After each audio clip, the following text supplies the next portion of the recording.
Let's talk to Chris Hahn, a Democratic political consultant.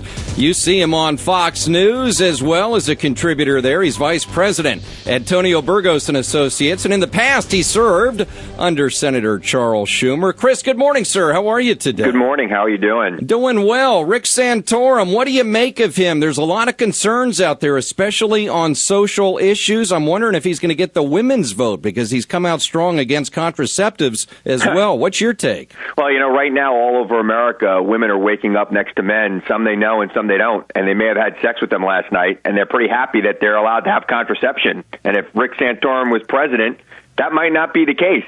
Now, that line of attack he just used on the president was actually a two-pronged attack and very clever one.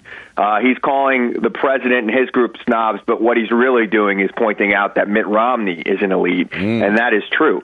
And, I don't really like Rick Santorum. I don't like what he stands for, but I got to tell you, he's very consistent and he's very honest. And I think the voters in this primary are starting to notice that this guy is basically for real, and he might be the only real conservative who was ever in the race.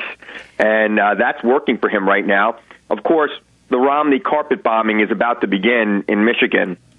And who knows if Rick could withstand it. It's killed people with bigger bank accounts than Rick's.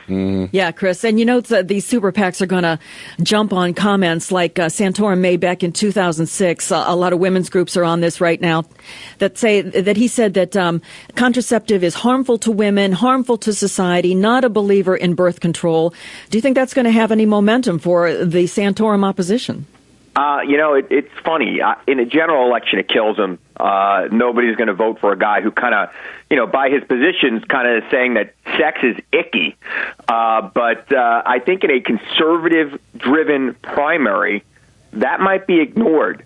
And it might even be supported by a good section of the religious right. Remember, you're talking about a very small section of a very small section. There's about 30% of Americans who think that they're Republicans. And of that 30%, less than 50% of them are going to be voting in this primary. And that 50% tends to be, highly religious, highly evangelical, and they're going to be supportive of a guy like Rick and those positions.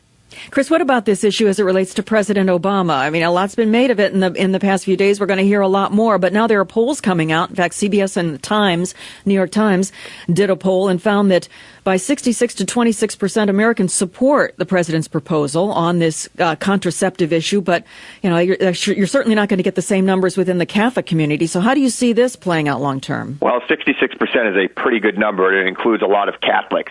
All I can say, and I've been saying this for the last week and a half, the longer this plays out, the better it is for the president because it's going to produce a Rick Santorum candidacy on the Republican side, and it's going to make their primary go longer. And if it doesn't, it's going to force the eventual nominee to take a strong stance on this issue, and it is a loser for Republicans. The social wars are over. They never really worked for any candidate.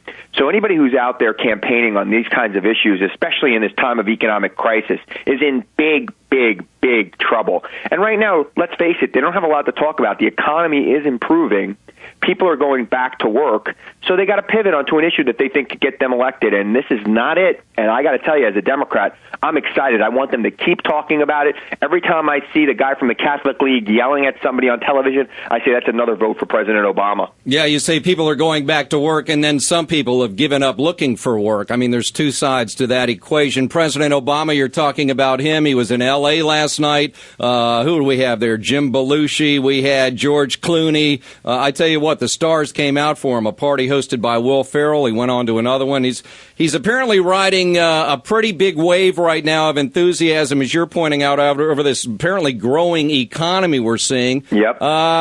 Who do you think he fears most running against? Do you think it would be a Mitt Romney or a Rick Santorum? Well, just think about the capital that Mitt Romney can bring to bear on an election. I mean, I've been on many campaigns in my career, and the thing you fear the most is a self-funder who could put unlimited resources into a presidential campaign. Mm-hmm. And Mitt Romney, it's very clear from both his own personal wealth and the wealth of the many elites that he's connected to, he would be a very formidable candidate. But that said, the man has waffled and flip-flopped on so many positions that, it's going to be very easy to pick him apart. So do I fear Romney the most? Yes, but only because of his capital and his financing. You still the improv comic you used to be? I am, and I'm appearing on St. Mark's Place on the 27th in a show called Batsu. Check out Face Off Unlimited. All right, we will. Chris Hahn, we've enjoyed having you with us on America's Morning News, Coast to Coast this morning. The Democratic political consultant. Thank you, sir. Thank you.